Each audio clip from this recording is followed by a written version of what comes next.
All right, beat leasing is officially over with. We knew this time was coming. It was going to happen eventually. All it was going to take was one website, one company, one piece of technology to completely destroy the entire system of beat leasing, right? And people are sick of having to pay for every beat that they lease. And plus, artists want exclusivity. They don't want to purchase a beat that's going to also be purchased by other competing artists. They don't want to deal with the problems that come with content ID. So let's talk about this. I was tagged in this. I forget who tagged me. Shout out to them. I didn't want to cover this until I looked more deeply into this, and this is pretty crazy. So there's this website. This is one of their advertisements. It says, you don't always have time to make every beat from scratch. And this isn't just for rappers who want to lease beats. You'll see this is for all of us, producers too. With 99beats.com, you can download up to 20 exclusive beats per month. And you wonder, okay, what do they mean by exclusive? Once you download one, it's removed from the site, meaning it's yours and yours alone. Remember the sentence. Use them for your own tracks, flip them, resell them. No copyright issues, no sharing. So this is for rappers who want unlimited exclusive beats. Well, not unlimited, 20 exclusive beats per month for one price. And even for, lazy ass producers that are sick of making beats, because why as a producer would you be producing? This way you can just buy a bunch of random beats from a website and sell them as your own. Double, even triple your money. Let's scroll down. I want to make sure this is real. Even down here it says no copyright, no restrictions. So at first I was thinking, okay, maybe it's just generative AI, right? You go to the website and it'll generate an AI beat automatically for you. I don't actually think that's what this is. Maybe it is. And here's the thing.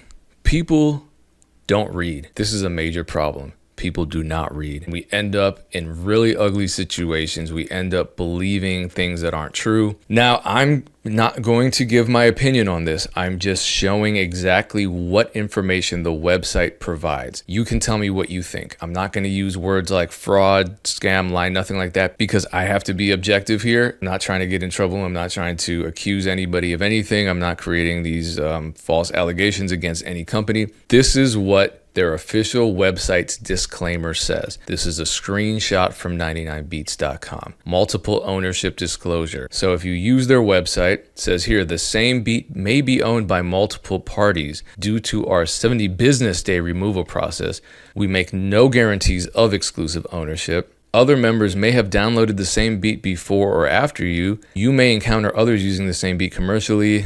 This is not grounds for refund or legal action against us. No exclusivity guarantee. We do not offer exclusive rights. All beats are available to all members until the 70 business day removal process is complete. Full ownership means you own your copyright completely, not that you are the only owner. Let's compare that to this. Once you download one, it's removed from the site. No copyright issues, no sharing. No copyright issues, no sharing. You can download up to 20 exclusive beats per month. No exclusivity. You may be sharing. No guarantees of exclusive ownership. Sharing with other members. Multiple ownership. 70 business day removal process. Once you download one, it's removed from the site, meaning it's yours and yours alone. The same beat may be used by multiple parties. Tell me in the comments what you think about this. This reminds me, you know what? This reminds me of nothing because I'm not making accusations here. I have no opinion on this. You can have an opinion in the comments section because I won't be held responsible for that. I can't control what people's opinions are in the comments section. But here's a completely separate and unrelated situation that I've also covered. These AI companies, these AI platforms, you look at their terms and that's where you see things like, well, whatever you upload, we now potentially are training on, or yeah, you don't really own this content. We don't really either, but we kind of do. It's all very confusing and it's just a bunch of legalese that is used to cover their asses while confusing the end user. So the end user thinks one thing, but the terms say something different, and you'll oftentimes see companies, I think I covered this with the Marika platform, there were some conflicts between what they advertised and what their actual legal terms of service stated. So reading is fundamental. I just DJ'd an event. LeVar Burton was there. Take a look. It's in the terms of service, Reading Rainbow. Another conversation I recently had was from a member of the Patreon who sent me a beat because we collaborate on beats in the Discord. And that's why you should join the Discord, patreon.com/DJPayne1. The link is below. Join. Even at the $5 membership, you can join the Discord. And we collabed. A bunch of these beat collabs have been selling copies. One of them just sold its third lease last week. And yesterday, another one of the collab beats sold its second lease. I'm kind of disappointed that more people aren't in the Discord collaborating on beats with me, because it's like, why wouldn't you want to increase your chances at making beat sales? So shout out to everyone in the group. If you are interested in joining, it's still a very small group. It's not a Discord. I'm keeping it private for a reason. It's not full of spam. It's not full of all that weird shit that a lot of other Discords are full of. The link is below. And if you join at some of the higher tiers, all of my packs I just dropped painkillers for. If you're a $20 member, you get it for free. Every other pack I'm working on, Damn That Hurt 8, you're gonna get that for free too, if you remember. I just posted straight to the Patreon. Speaking of reading, when you get these contracts from major labels for beats, right, they give you a $10,000 advance.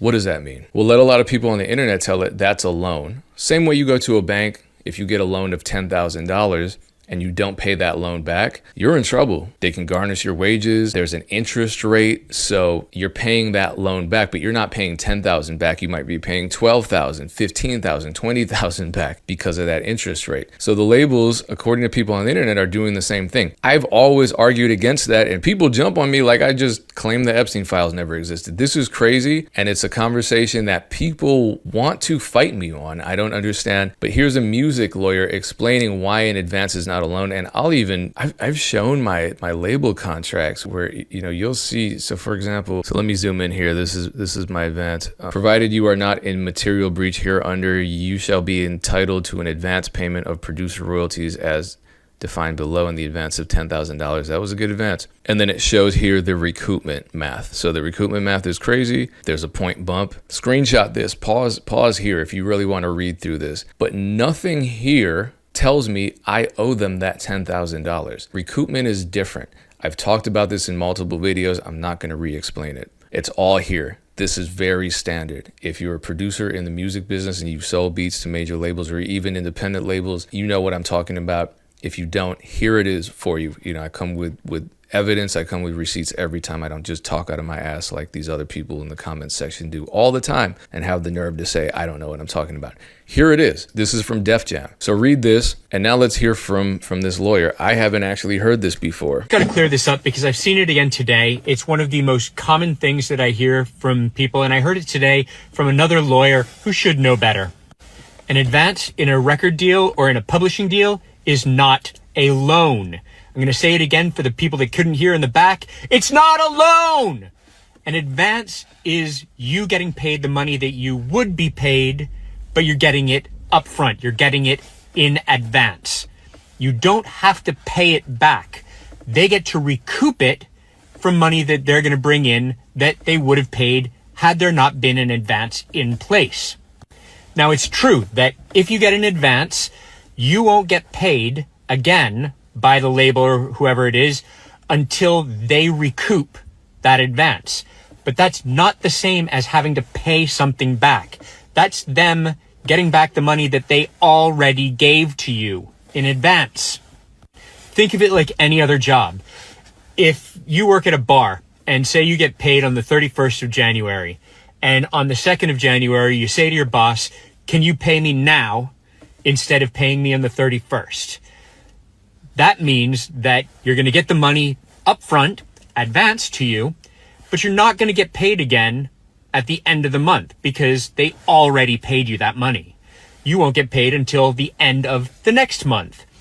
So if you have a deal and you get paid let's say a $10,000 or 10,000 pound advance, which I did from that album, and it never recouped, and I don't owe the label a cent. You're not going to get paid again until the label gets that 10,000 pounds back. Now, for the record, they did get that $10,000 back. Labels aren't stupid. The problem is with recoupment math. So I'm reading these comments, and you know, people that I know and respect are saying, no, this is a loan, it's a loan, it's a loan. He just described a loan. He didn't describe a loan because loans you have to pay back. That's the fundamental difference. It's not a semantic argument. These are different words for different concepts. Now, is a label advance fair? Oftentimes it's not. The way recoupment is done, we've talked about this extensively. I've made videos about this. I've brought this up on the podcast. I just showed you the breakdown of the recoupment stipulations on a contract with Def Jam for a $10,000 advance that I personally received. Label recoupment is not fair. It's not transparent. We don't know what the recoupment is actually involving unless we hire a forensic accountant. I'm sure the labels are completely screwing us over, but by the time they've recouped what they've paid me the day the album drops. Again, labels are savvy corporations. They know how to make money. And if they're making $1 million, I'm making 10,000. If they're making $10 million, you do the math. I'm making a very small percentage of that. Even the artist that may have gotten a $1 million, $2 million advance is making a very small percentage compared to what the labels are making. So is it fair? No. Is it the same as a loan? Also no. I just don't want people thinking I'm defending the practice of recoupment. I'm not. I hate it. I talk about it all the time, but I have to be completely realistic. Just because I don't like it doesn't mean that it's the same thing as a loan. Okay, so let's talk about this. I just talked to a producer the other day who was really stressed out and wasn't releasing beats, wasn't putting beats on YouTube because he was concerned about his mix. Here is Don Cannon. Shout out to Tomorrow Network and shout out to Producer Culture. Don Cannon's interviewing Zaytoven here. You engineered all the sessions. Did you mix the sessions too, or you sent them to the mixer? Man, this stuff went straight from this computer to the radio. I didn't know how to mix, master, none of that. So everything you heard was just straight out the basement on the CD. Right. Was that not trying to depend on nobody, or was it just like, man, it's raw? It's just us being impatient and not really like, bro, we ain't finna do all that. Like, we made the song, here, play it. Yeah, all right, producers. Please don't let your fear of not having mixed your songs or your beats stop you from uploading beats. And musicians too, because musicians are the same way. Musicians will be terrified to drop music if it's not professionally mixed. And realistically, most of us can't even tell the difference with our own music. And it just becomes another excuse to delay a release. I'm not saying release music that's unmixed. I don't think that's what Zaytoven's saying either. I'm saying if it sounds good to you, drop it. A lot of us create this psychological barrier for ourselves where if we're not, and there are great engineers out there. When my stuff gets mixed by a great engineer, I'm amazed by it. I appreciate it so much. But does the average consumer care? Some mixes sound terrible. Some home, quick, fast mixes from producers like Zaytoven sound perfectly fine. Could they sound better? Sure, but do the fans care? And can you mix it after the fact? When I interviewed Bolo about the Watch Me song, which is a diamond-selling single, it's a hit, he talked about how his version, his mix, went straight to radio, but after the fact, they got it mixed by a professional industry engineer, and that industry engineer's mix version ended up going on the album. And I think it was either like his mix is on Spotify and the engineer's mix is on radio, or the other way around. Regardless, I don't think the fans ever knew because they couldn't tell the difference. So if that is holding you back, please don't let it hold you back. Even if your mixes aren't great, this is another reason, and a lot of producers will say, I never give away stems on beat leases. Well, the rest of us do. So congratulations, you're probably not going to sell as many beats as the people who offer stems. You can charge more for them. I don't see the difference. I used to think giving up stems was invitation for them to steal the beat. People are stealing tagged MP3s. What's the difference? Don't let that hold you back. We just complicate things. Make the music. Does it sound good to you? Does it feel right to you? Cool, drop it. Your mixes are going to evolve over the years. You'll get better. I think the worst thing a lot of producers do is watch a bunch of YouTube mixing tutorials and then think they need a bunch of plugins and they need to do a whole bunch of surgical EQ and just make the beat sound like it's hitting hard the way you want it to and then drop it. That's my opinion. Maybe this is a bad opinion. Maybe I'm going to get eaten up in the comments. I dislike seeing people hold themselves back and prevent the world from hearing their music simply because of these limitations, these requirements, these criteria that they impose onto to themselves that the people the music is meant for don't even care about necessarily. So it is what it is. Appreciate you tuning in. More videos on the way, but I'm actually going to take a vacation for a couple days. I haven't. You're not going to notice because all my shit is scheduled in advance. But in the words of the man who essentially gave me my first shot in the music industry, I need a vacation.